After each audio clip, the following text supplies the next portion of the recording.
Busquen el libro de Hechos, capítulo 12, versículo 1. Hechos, capítulo 12, verso 1.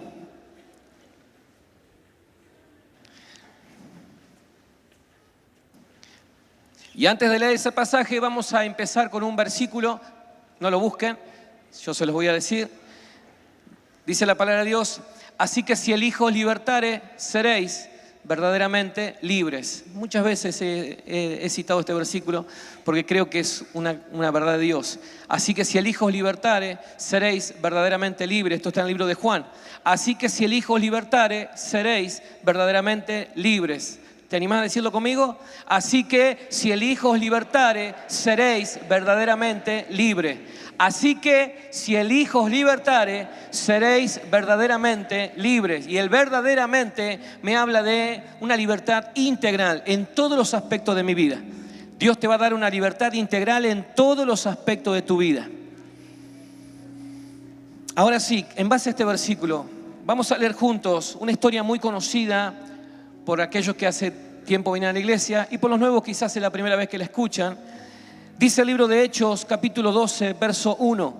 En aquel tiempo, el rey Herodes echó mano a algunos de la iglesia para maltratarles y mató a espada a Jacobo, hermano de Juan. Y viendo que esto había agradado a los judíos, o sea, ¿qué había agradado? Que los hayan agarrado y que los hayan matado.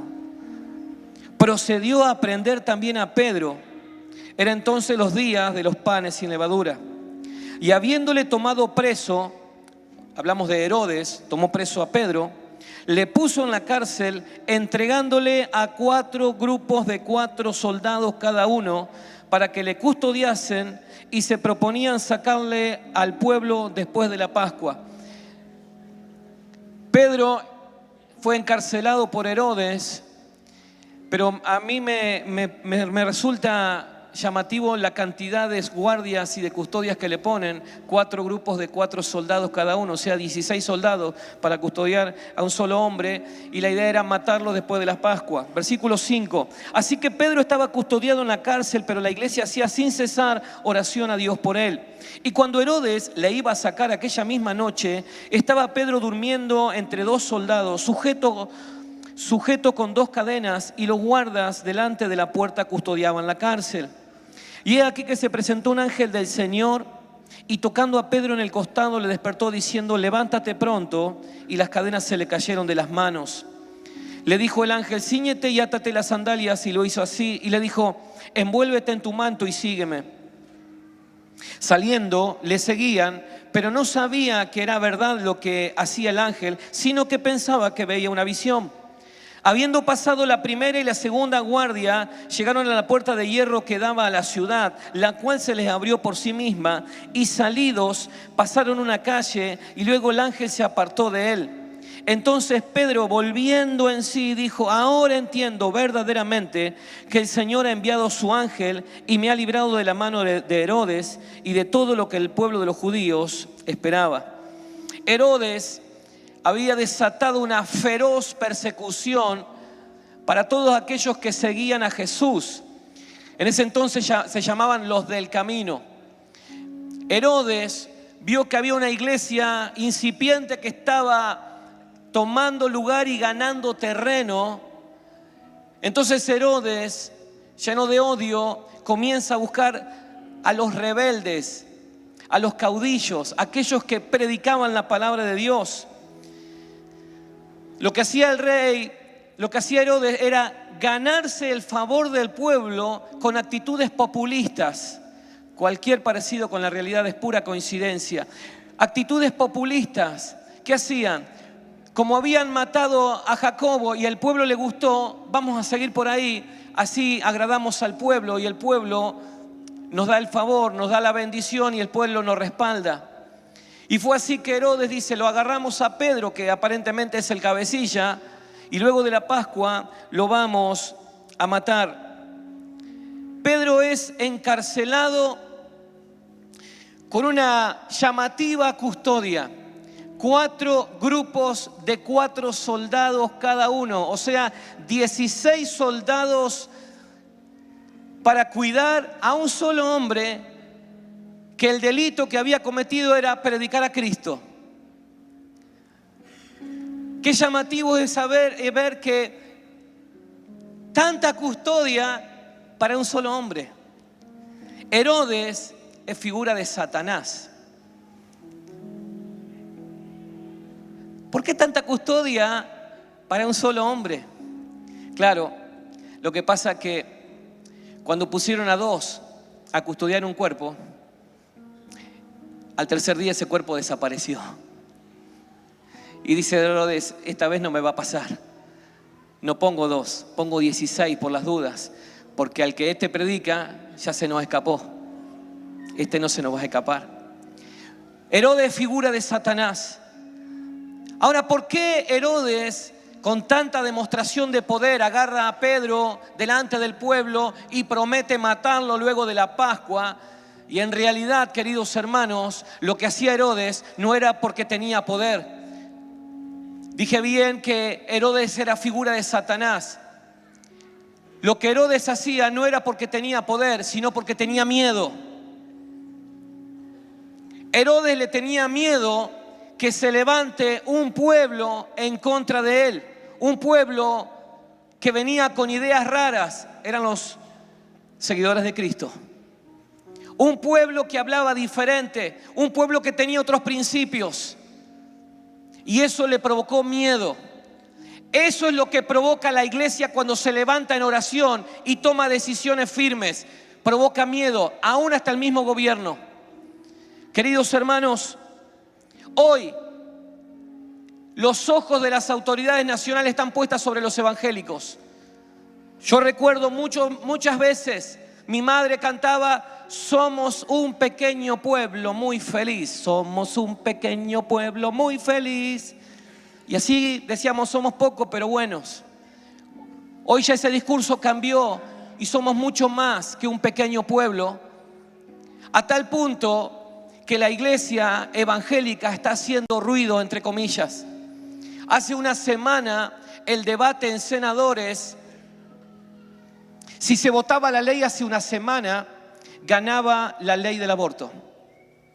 Eran más los senadores que estaban a favor del aborto que a favor de la vida. Durante 15 días, todos los días, un grupo de locos evangélicos está en la puerta del Congreso orando día y noche. Todos los miércoles, más de 5.000 hermanos giran y dan vuelta alrededor de la casa de la Quinta Presidencial de Olivo, reclamando que el presidente cumpla con su palabra y orándole a Dios. Solamente ese movimiento hizo pensar diferente a muchos senadores, y cuando vieron la impresionante manifestación que va a haber el sábado que viene, porque se enteran de todo y absolutamente todo. Ayer, el día viernes, el titular del diario Nación fue: si hoy la ley se vota, no sale, porque son más los senadores que están a favor de la vida. O sea, misteriosamente muchos cambiaron el voto. Y yo creo firmemente que es porque la iglesia se está levantando. Hermanos, en Argentina, el día sábado estuve en Córdoba en un retiro, en un ministerio que estoy integrando a nivel nacional. Y los últimos datos que tenemos de la Argentina, sobre 43 millones de habitantes, el 8.6% es evangélico y congrega. Hoy en la Argentina hay 3.700.000 evangélicos. Teniendo en cuenta que un 30% a un 40% está en condiciones de votar, hoy hay 1 millón de evangélicos dispuestos a votar. 1 millón de votos te da vuelta una elección para un lado y para el otro. Hoy la iglesia tiene peso. Entonces, una iglesia que se levanta en oración y de repente empieza a ganar las calles, declarando que todo lugar que pisemos va a ser nuestro. Por eso es que tengo tanta convicción de que esa ley no va a salir, porque estamos cumpliendo con lo que dice la palabra de Dios. No podemos callar lo que Dios nos dio. Y miles de hermanos ganando las calles va a hacer que una ley se tuerza. Eso es lo que le estaba pasando a Herodes. Vio que había un grupo de gente que se levantaba y le estaba trastornando la cabeza. De hecho, en varias oportunidades, hablando de los discípulos, dijeron: estos que trastornan al mundo. Esos somos nosotros, queridos hermanos. Somos nosotros los que vamos a modificar leyes a través de la oración y a través de ganar las calles. Querido hermano, tu nieto y tu bisnieto va a decir: mi abuelo estaba en la calle un día orando y gracias a él yo estoy vivo. Acá hay una iglesia que se levantó en fe y Dios ya nos dio la victoria en el nombre de Jesús. No se trata de activismo, se trata de creer.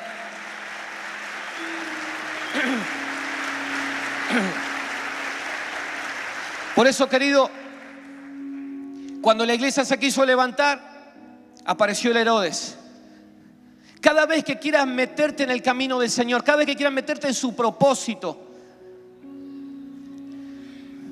que estés orando y buscando su presencia para meterte en el propósito de Dios, para escuchar su voz, siempre va a haber un Herodes que se te va a levantar y te va a querer pinchar el globo. Es ahí cuando tenés que confesar que Cristo es todopoderoso y en su nombre vas a seguir caminando. ¿Cuántos hermanos me dicen: y ahora que yo quiero hacer las cosas bien, me pasa esto? Querido, primero quiero decirte algo, que haciendo las cosas bien no ganamos el favor de Dios, solamente cumplimos con su palabra. Dios no nos ama porque hagamos las cosas bien, Dios nos ama porque Él es bueno, porque Él tiene misericordia de nosotros, porque nada de lo que haga va a ganar su favor y el amor sobre mi vida. Pero hay un alma poderosa que tenemos, queridos hermanos, y son almas espirituales, y eso es lo que el mundo no entiende, eso es lo que el gobierno no entiende. El día jueves estuve reunido con asesores del Ministerio de Educación de la Ciudad de Buenos Aires y el secretario de Educación de la Ciudad de Buenos Aires. Vinieron a hacer un estudio socioambiental de la ciudad y me convocaron para pedirme algunos datos. Mientras me preguntaban algunos datos, me empezaron a preguntar qué estrategias podríamos aplicar. Y solamente le dije: te voy a hablar de la experiencia y no de lo que sé.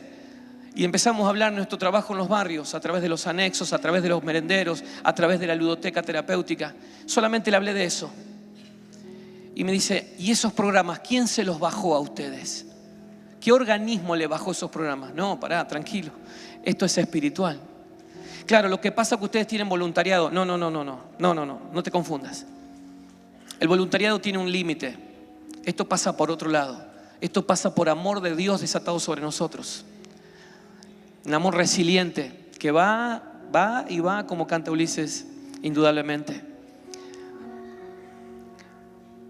Nosotros tenemos un plus, que Él ya derramó el amor sobre nuestras vidas. Y solamente el amor hace posible muchas cosas. Si no, ¿cómo se entienden un líder de célula, un pastor de anexo que va a visitar a un hermano, le dedicó tiempo, le dedicó su vida y de repente el tipo se enoja y se fue? Y a los 2 meses vuelve y otra vez a abrazarlo, porque en un verdadero hijo de Dios no hay resentimiento, hay amor por las almas. Cuando le contaba los trabajos que se hacen en los anexos y en los merenderos, ¿saben cómo terminó esta reunión de trabajo?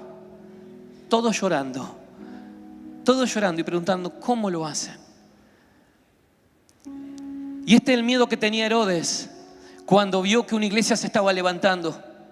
Si usted lee el libro de los Hechos, dice que el pueblo ganaba, ellos ganaban el favor del pueblo y el Señor añadía a la iglesia cada día los que iban a ser salvos.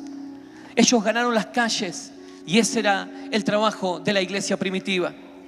Por eso, querido, nuestras almas no son de voluntariado, no son combativas desde un piquete, desde un corte de calle. Cuando nosotros declaramos que esa ley no va a salir, es porque está declarado en la palabra de Dios. Segundo libro de Corintios, segunda carta de Corintios, capítulo 10, verso 4, dice lo siguiente: porque las armas de nuestras milicias no son carnales, sino poderosas en Dios para la destrucción de fortaleza. Y se ha levantado una fortaleza en esta nación. Hoy los referentes del espectáculo dicen: ¿qué se mete la iglesia en esto? porque tienen miedo, porque nuestras armas no son carnales, sino son espirituales para destrucción de fortaleza.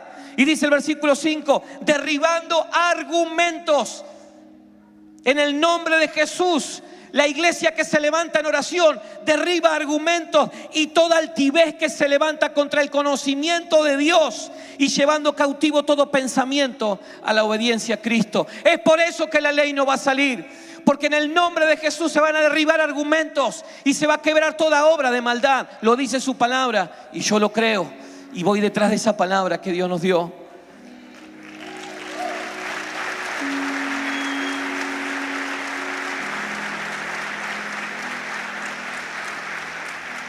El plan era ejecutar a Pedro. El delito, haber predicado el evangelio. Cada vez que quieras hacer algo para el Señor, cada vez que lo quieras hacer, siempre va a haber un Herodes que se quiera levantar y quiera abortar tu plan. Es ahí donde tenés que pararte firme en el Señor. Verso 5 del capítulo 12 de Hechos que leímos recién. Hechos capítulo 12, verso 5. Así que Pedro estaba custodiado en la cárcel. Esto es maravilloso. Pero la iglesia hacía sin cesar oración a Dios por él. Queridos, la oración no es una alternativa. La oración no es una opción.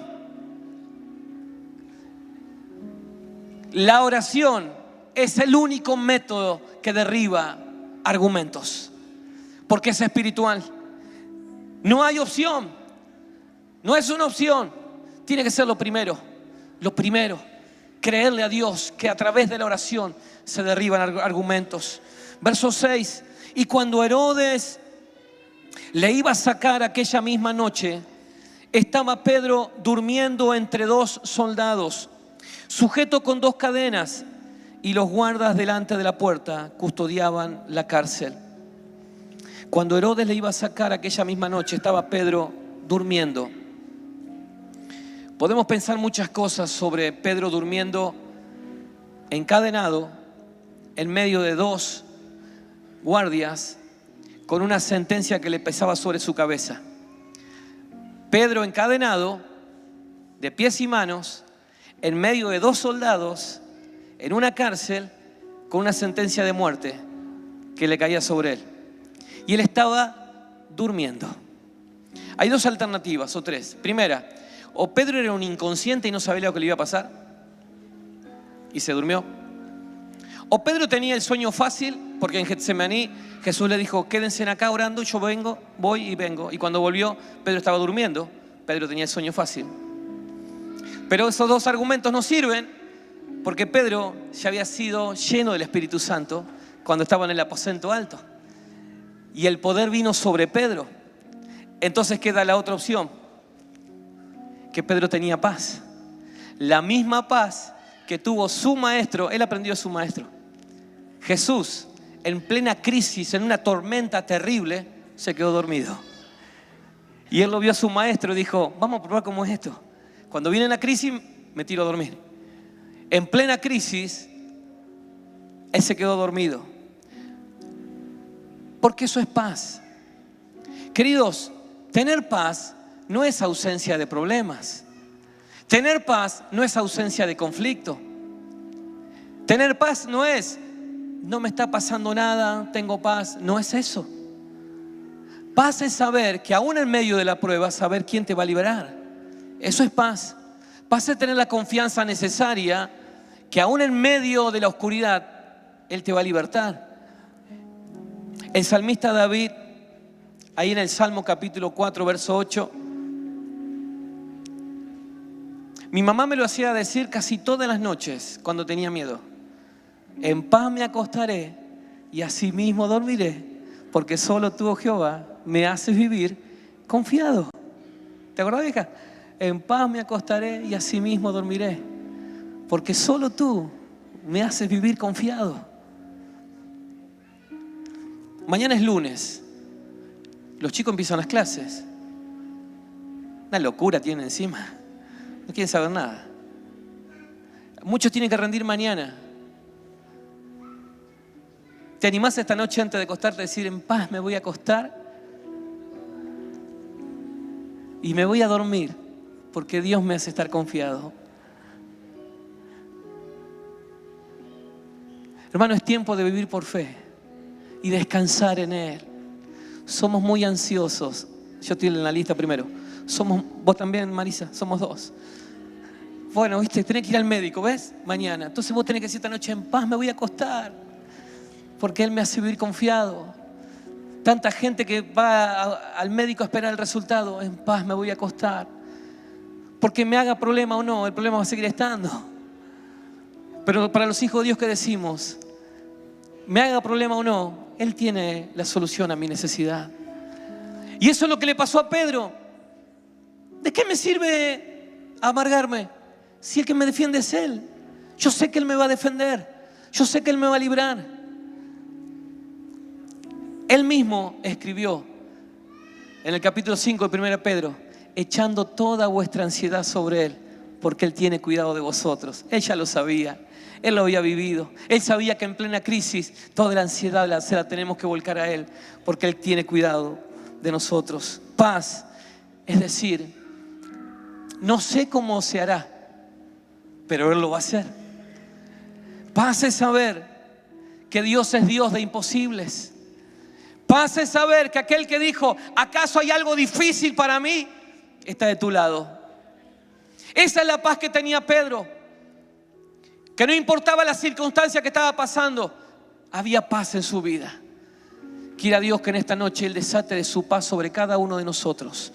La paz que el mundo no entiende, la paz que el mundo no puede dar, sea esa paz que desate sobre cada una de nuestras vidas para enfrentar el día a día, para enfrentar lo que vivimos. Paz, es decir, Él lo va a hacer a pesar de mí. Él lo va a hacer a pesar de mi incredulidad. Verso 7 del capítulo 12. Y aquí se presentó un ángel del Señor y una luz resplandeció en la cárcel. Y tocando a Pedro en el costado le despertó diciendo, levántate pronto. Y las cadenas se le cayeron de las manos. Esto es tremendo, es tremendo. Porque en medio de la oscuridad, y acá lo aclara, alguien lo tocó del costado y le dice, levántate. Pero no solamente eso, dice que una luz resplandeció y le dijo, levántate. Y tocando a Pedro en el costado le despertó diciendo, levántate pronto. Y las cadenas se le cayeron de las manos. Primero quiero declararte esto en el nombre de Jesús. En medio de tu oscuridad va a venir Él, va a tocar tu costado y te va a decir, traigo luz a tu vida en el nombre de Jesús. En medio de tu oscuridad Él va a traer luz en el nombre de Jesús. Recibilo ahora en el nombre de Jesús. Recibilo. En medio de tu oscuridad Él va a venir. No te lo esperabas, pero en medio de la noche va a venir. No te lo esperabas, en medio de la noche Él va a venir. Él va a traerte luz. Él va a traerte luz. Y le dice, levántate, levántate. Y termina el versículo diciendo, levántate pronto. Y las cadenas se le cayeron de las manos.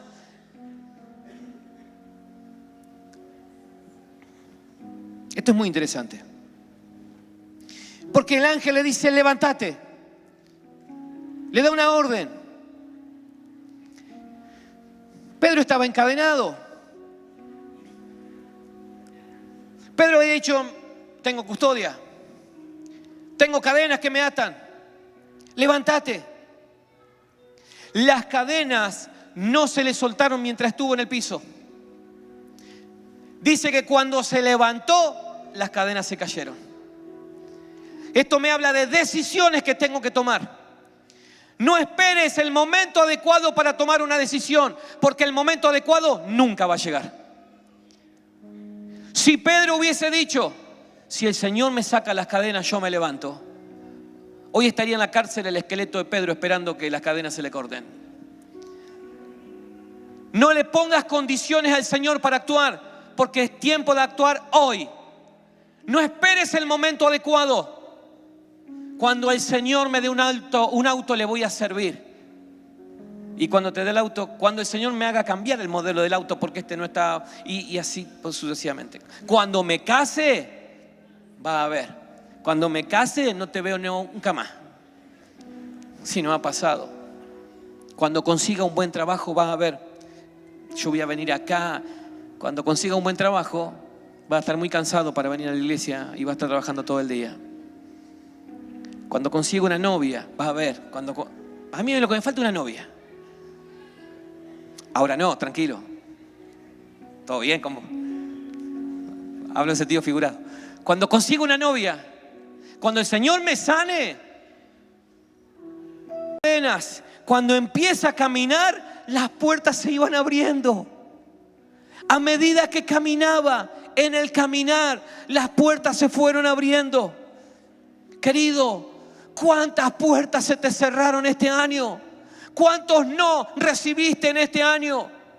Quiero declararte en el nombre de Jesús que si te paras en fe, a medida que camines en fe, no esperando que cambie la situación, es caminar en fe, las puertas se van a abrir.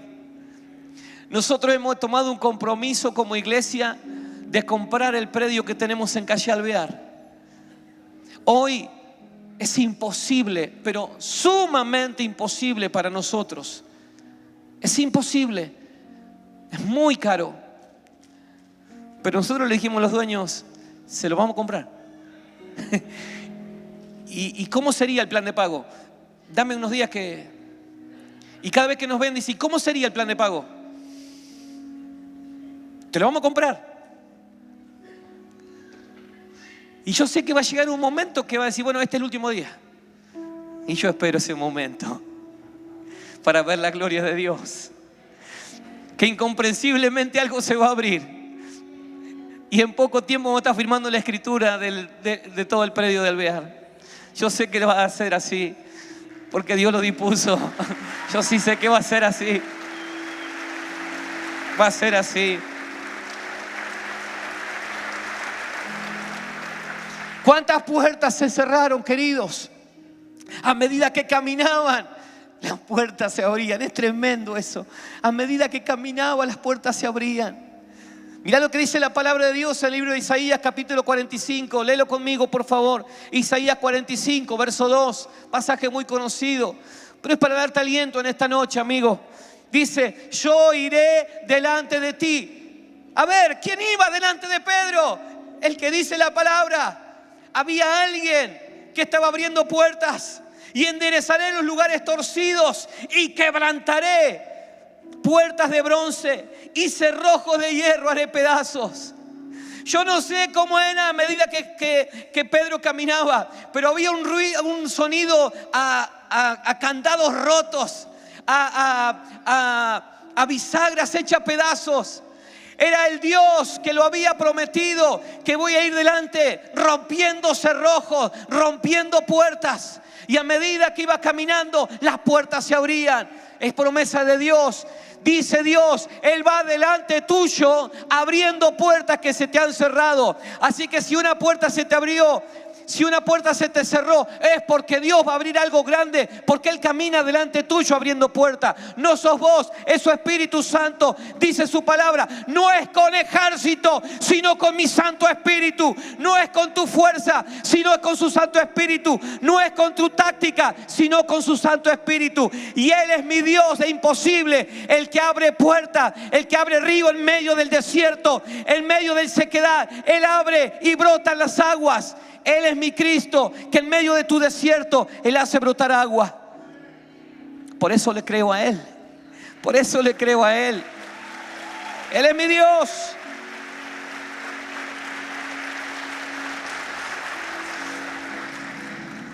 Por eso en esta noche quiero ir cerrando.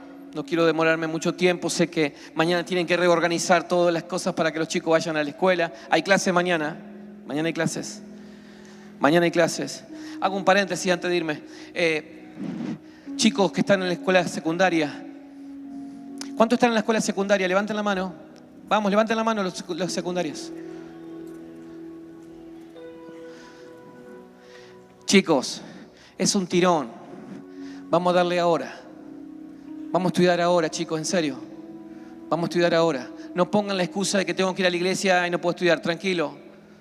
Tu prioridad es tu familia y terminar las clases. ¿Estamos de acuerdo? Haz el esfuerzo. Haz el esfuerzo. Haz el esfuerzo y después tenés todas las vacaciones bien. Haz el esfuerzo de estudiar. No hagas renegar a tus viejos. Se esfuerzan mucho para que vos estudies. Esforzate, esfuércense, chicos, esfuércense, sean los mejores, sean los mejores, sean los mejores. Pero estudien, muchachos, vamos. No lleguen tarde, levántense temprano, acuéstense temprano, menos celular. Estoy hablando como papá, ¿no? Pero queda poquito, es un tramo nomás, ahí ya está, ya termina el año, ya termina. Hagan el esfuerzo. Estuvimos hablando hasta recién de Pedro en la cárcel. Pero esta parte, para terminar, quiero referirme a muchos hermanos nuestros y aún amigos que nos visitan en esta noche, que también están encarcelados por diferentes cuestiones. Lamentablemente hay gente que está encarcelada de sus emociones y le da lugar a sus emociones y tiene reacciones violentas permanentemente. Su boca va más rápido que su cabeza, dice cosas que después se arrepiente. Gente que se deja gobernar por sus pasiones, entonces comete locuras, no viven guiados por el Espíritu. Gente que vive presos del pasado, trayendo a memoria todo el tiempo su pasado. Todavía le siguen echando la culpa porque mi padre cuando yo era chico, tranquilo, ya pasó eso, no podés hacer un tango de estas cuestiones. Estás preso, estás preso. Por eso empecé diciendo el versículo que si el Hijo de Dios te liberta, vas a ser verdaderamente libre. Quiero hablarle a los que están presos de emociones, presos de vendetas, presos de sus celos, que no admiten que el otro crezca, presos de sus envidias, pidiendo la explicación por qué aquel sí y yo no. Presos de la mirada de la gente. Te condiciona tanto lo que piensa el otro, que vivís para que el otro te vea. Le estoy hablando a esos presos. Presos de sistemas de pobreza que hace tiempo no pueden salir de ahí y viven en la mediocridad y se acostumbraron porque es su cárcel. Presos de angustias, de tristeza y su forma de vida pasó a ser la angustia y la tristeza. Tu pasado ya no va a volver. Tenés que pararte en fe. No esperes que la situación cambie. No esperes que la situación cambie. Si el Señor me da alegría, le voy a servir. No, no es así. Le sirvo a pesar de mi angustia. Le sirvo a pesar de la situación que estoy viviendo. Busco su presencia a pesar de que creo que no me escucha. Es pararse en fe. Es pararse en fe y caminar por lo que no ves. Porque cuando te parás las cadenas se van a cortar y cuando caminás las puertas se te van a abrir. No esperes que las cosas cambien. Volver de tu pasado. Hay alguien que pelea por vos, pero está esperando tu decisión. Está esperando que des el primer paso. Él promete estar con vos siempre. Dice la palabra de Dios en el Salmo 27 y terminó. Jehová es mi luz y mi salvación. ¿De quién temeré? Jehová es la fortaleza de mi vida. ¿De quién he de atemorizarme? Cuando se juntaron contra mí los malignos, mis angustiadores, mis enemigos, todos los que se vinieron contra tuyo, tu jefe, tu profesor, tu suegra, que la tenés ahí. Para comer mis carnes ellos tropezaron y cayeron. Aunque un ejército acampe contra mí, gloria a Dios, no temerá mi corazón. Aunque contra mí se levante guerra, yo estaré confiado. ¿Te animás a decirlo conmigo? Aunque contra mí se levante guerra, yo estaré confiado. Si hay un diagnóstico médico que dice una cosa terrible, aunque el diagnóstico médico diga eso, yo estaré confiado. Aunque la situación económica se pare el ministro de Industria y te diga esta frase: los próximos 6 meses, y bueno, ¿qué espera? Vamos para arriba. Los próximos 6 meses serán los peores en los últimos 4 años. Aunque se diga eso, yo estaré confiado, porque mi socorro viene de Jehová. Él hizo los cielos y Él hizo la tierra. Y socorro viene de Él.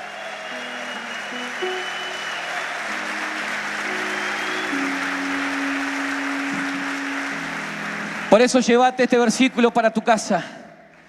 Si el Hijo te liberta, serás verdaderamente libre. Así que si el Hijo os libertare, decí conmigo, si el Hijo os libertare, seréis verdaderamente libres. ¿Lo crees a eso? Amén.